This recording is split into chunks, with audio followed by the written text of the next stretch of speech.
El libro de Jueces. Recuerda que después de que Josué guió a las tribus de Israel hacia el interior de la tierra prometida, él les llamó a ser fieles al pacto con su Dios, obedeciendo los mandamientos de la Torá. Y si hacen esto, ellos les demostrarán a todas las demás naciones cómo es Dios. Así que Jueces comienza con la muerte de Josué y básicamente cuenta la historia del completo fracaso de Israel. El nombre del libro viene del tipo de líderes que Israel tuvo en este periodo.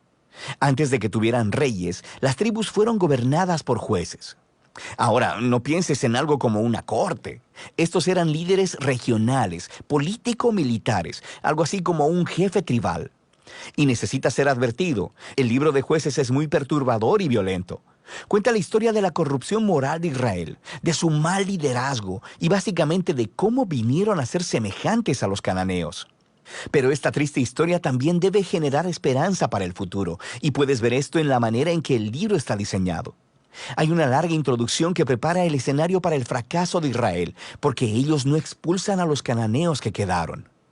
Luego tenemos la gran sección principal del libro, con historias acerca de la creciente corrupción de los jueces de Israel.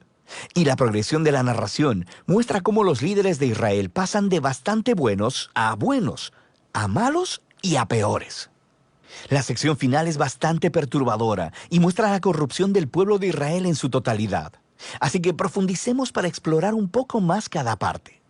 La sección inicial comienza con las tribus de Israel en sus territorios en la tierra prometida. Y aunque Josué derrotó algunas de las ciudades cananeas claves, todavía había mucha tierra que conquistar y muchos cananeos viviendo en esas áreas. Así que el capítulo 1 incluye una larga lista de grupos cananeos y ciudades que Israel no expulsó de la tierra.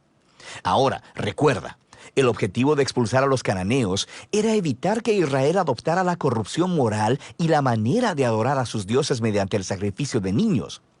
Dios llamó a Israel a ser un pueblo santo, y esto no estaba sucediendo. El capítulo 2 describe cómo Israel simplemente se estableció junto a los cananeos y adoptó todas sus prácticas culturales y religiosas, y la historia se detiene justo aquí. Por casi un capítulo entero, el narrador nos da una vista general de todo lo que está a punto de suceder en el cuerpo del libro. Esta parte de la historia de Israel, dice el narrador, es una serie de ciclos en espiral descendente. Israel se vuelve como los cananeos, así que pecarían en contra de Dios.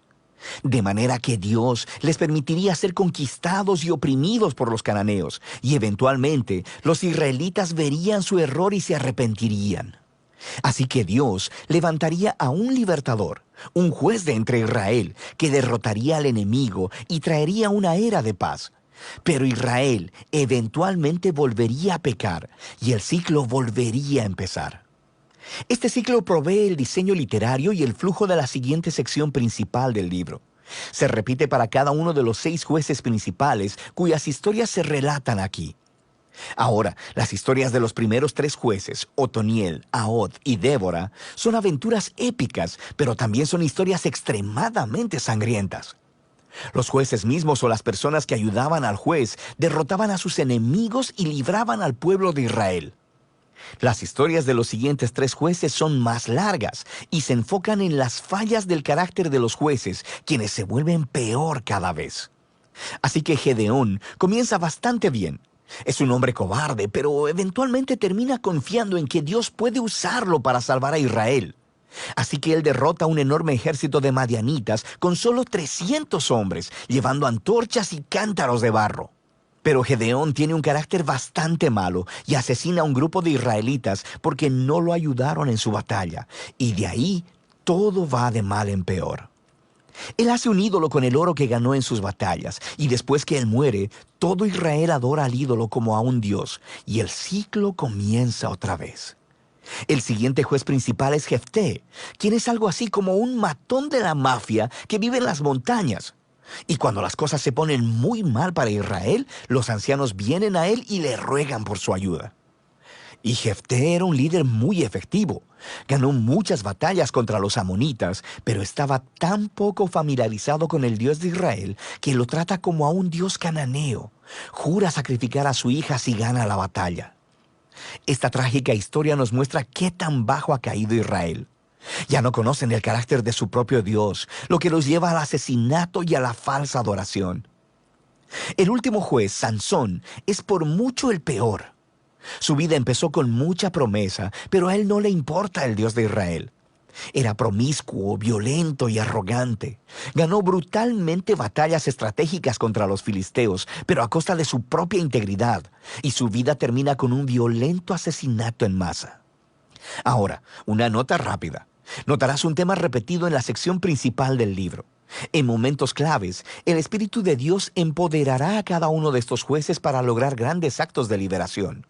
Ahora, el hecho de que Dios use a estas personas realmente arruinadas no significa que valide todas o aún algunas de sus decisiones. El primero y principal compromiso de Dios es salvar a su pueblo. Pero todo lo que tiene para trabajar son estos líderes corruptos, así que Él obra a través de ellos. Esta sección entera está diseñada para mostrarnos lo mal que se han puesto las cosas. Ya no puedes diferenciar entre los israelitas y los cananeos, y estos solo son los líderes. La sección final muestra a Israel como un todo, tocando fondo. Hay dos historias trágicas aquí, y no son para gente con corazón muy débil. Están estructuradas por una frase clave que se repite 4 veces al cierre del libro. En esos días no había rey en Israel, y cada uno hacía lo que bien le parecía. La primera historia es acerca de un israelita llamado Micaía, que construye un templo privado para un ídolo. Y el lugar es saqueado por un ejército privado enviado de la tribu de Dan. Así que ellos llegan y se roban todo, y luego van y queman la pacífica ciudad de Lais y asesinan a todos sus habitantes. Es una historia horrible. Cuando Israel olvida a su Dios, los más fuertes se salen con la suya. La última historia del libro es aún peor.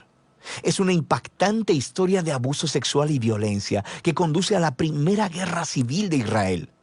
Es una historia muy perturbadora y ese es el punto. Se supone que estas historias sirvan como advertencia.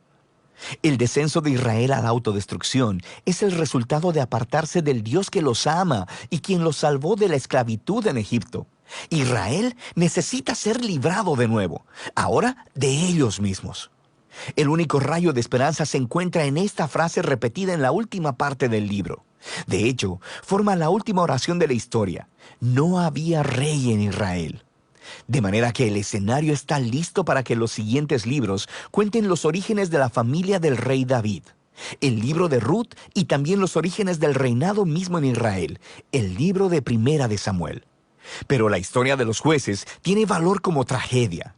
Es una explicación que nos trae sobriedad, nos demuestra la condición humana y al final apunta hacia la necesidad de la gracia de Dios enviando un rey que rescate a su pueblo. Y de esto trata el libro de Jueces.